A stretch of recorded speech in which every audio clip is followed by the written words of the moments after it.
உங்கள் அனைவருக்கும் எனது முதற்கண் வணக்கத்தை சமர்ப்பிக்கிறேன். எங்களுக்கு இங்கு பேச வாய்ப்பளித்த நமது வெற்றி வேட்பாளர் எஸ் சிவசங்கர் அவர்களுக்கும் மற்ற கழக நிர்வாகிகளுக்கும் எங்களது வணக்கத்தை சமர்ப்பித்து நன்றியை தெரிவித்துக் கொள்கிறோம்.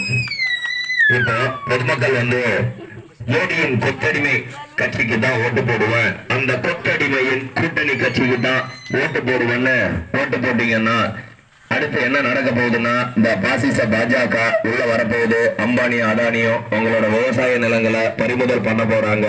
எந்த நேரத்திலையும் இதை நடத்துவாங்க. அதுக்கு நம்ம அனுமதிக்க கூடாது. அதனாலதான் சொல்றோம், நீங்க மோடியின் கொத்தடிமை கட்சிக்கும் அந்த கொத்தடிமையின் கூட்டணி கட்சிக்கும் போடுற ஒரு ஓட்டும் பாசிச பாஜகவுக்கு போடுற ஓட்டு, அதை மறந்துடாதீங்க. பாசிச பாஜகவை வேறு இருப்பது ஒவ்வொரு தமிழனின் தலையாய கடமை. ஏன் சொல்றோம்னா, அவனுங்க தான் 8 கோடி தமிழர்களை